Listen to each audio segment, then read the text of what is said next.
उत्तराखंड के नैनीताल की तरफ घूमने की द्वितीय कड़ी में हम आपको एक बेहद महत्वपूर्ण जानकारी देंगे। रामनगर में जिम कॉर्बेट पार्क की सफारी करने के बाद कई लोगों के मन में यह ख्याल आता है कि वह आगे कहाँ जाएं। तो हम आपको एक ऐसे स्थान के विषय में बताएंगे जो रामनगर से महज 10 किलोमीटर की दूरी पर स्थित है। वह स्थान है गिरजा देवी मंदिर। यह मंदिर काफी प्रसिद्ध है। गिरजा देवी मंदिर उत्तराखंड का बहुत ही प्रसिद्ध मंदिर है। यह बहुत ही पवित्र स्थान है। इस मंदिर को स्थानीय भाषा में गिरजिया मंदिर कहते हैं। गिरजा देवी डिकोला रोड पर रामनगर से 12 किलोमीटर की दूरी पर गड़िया में स्थित है। यह एक पवित्र शक्ति मंदिर है। यहाँ गिरजा देवी मुख्य देवी है। यह मंदिर कोसी नदी के मध्य में एक चट्टान पर बना हुआ है और कार्तिक पूर्णिमा 15वें चांद दिन पर मनाए जाने वाले हिंदू पवित्र दिवस के रूप में यहाँ पर हजारों की संख्या में श्रद्धालु माता रानी के दर्शन करने के लिए आते हैं। इसे देवताओं की रोशनी के त्योहार के रूप में भी मनाया जाता है। देवी गिरजा हिमालय की बेटी और भगवान शिव की पत्नी है।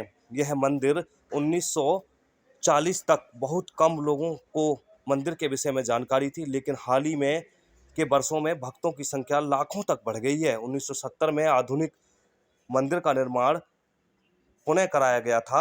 यह माना जाता है कि कोसी नदी में बाढ़ के दौरान मंदिर चट्टान सहित अपने आप यहाँ आ गया था। देवी गिरजा अपने भक्तों की सच्ची भक्ति से प्रसन्न हो जाती हैं। प्रार्थना करते समय देवी नारियल, लाल कपड़े, कुमकुम आदि की पेशकश करते हैं। देवी सरस्वती, भगवान गणेश और बटुक भैरव की मूर्तियों के साथ गिरजा देवी की एक 4.5 फीट ऊंची प्रतिमा भी है। लक्ष्मी नारायण का मंदिर एक सुंदर पूर्वमासा भी है। इस मंदिर की मूर्तियां खुदाई के दौरान यहाँ मिली।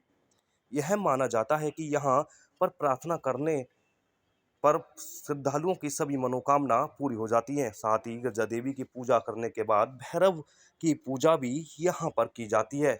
रामनगर ट्रेन और बस सेवा के माध्यम से अच्छी तरह से यहाँ पहुँचा जा सकता है। वहीं टैक्सी के जरिए भी रामनगर से आसानी से यहाँ पहुँचा जा सकता है। आपको बता दें कि यह मंदिर एक चट्टान पर बसा हुआ है।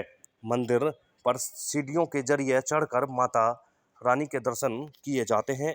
कुछ इस तरह से सीढ़ियों पर पहुंचने के बाद हम मंदिर में प्रवेश कर जाते हैं, जहां पर पुजारी विधि विधान के साथ पूजा करते हैं। वहीं श्रद्धालुओं द्वारा भी एक एक करके माता रानी के दर्शन करने के साथ साथ उनकी पूजा अर्चना की जाती है।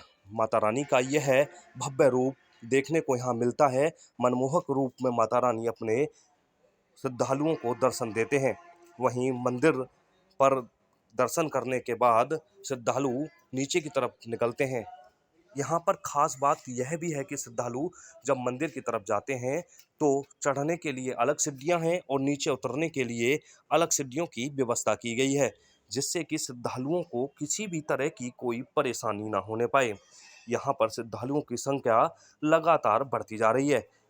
एक खास बात है कि यहाँ पर गर्मियों में भी ठंडक का एहसास होता है और लोगों को परेशानियों का सामना भी नहीं करना पड़ता है। मंदिर में माता रानी के दर्शन करने के बाद उतरते समय भी यहाँ का व्यू देखने लायक है। मंदिर पे से उतरते समय नीचे की तरफ देखने पर नदी बहती हुई दिखाई देती है। वहीं दूसरी तरफ देखने पर पहाड़ भी दिखाई देते हैं। काफ़ी अच्छा दृश्य देखकर श्रद्धालु मनमोहित हो जाते हैं। इसके अलावा यहाँ पर सीढ़ियों से उतरने के बाद जब हम नीचे की तरफ पहुँचते हैं तो प्राचीन शिव मंदिर गुफा व भैरव मंदिर भी स्थित है। जब हम प्राचीन शिव मंदिर गुफा की तरफ बढ़ते हैं तो छोटे से स्थान पर बना यह गुफा में भगवान भोलेनाथ की प्रतिमा स्थित है। इसमें प्रवेश करने के दौरान या उससे पहले चुन्नी बांधने की भी प्रथा है, जहाँ पर श्रद्धालु चुन्नी बांधते हुए मनोकामना करते हैं। इस गुफा में एंट्री करने के लिए एक एक करके श्रद्धालु अंदर जाते हैं। जब श्रद्धालु गुफा में प्रवेश करते हैं तो वहाँ पर पुजारी द्वारा उनके तिलक लगाने के साथ साथ प्रसाद आदि भी दिया जाता है। गुफा के अंदर कुछ इस तरह का दृश्य श्रद्धालुओं को देखने को मिलता है। वहाँ पर भगवान भोलेनाथ की प्रतिमा के अलावा अन्य देवी देवताओं की मूर्तियां भी हैं।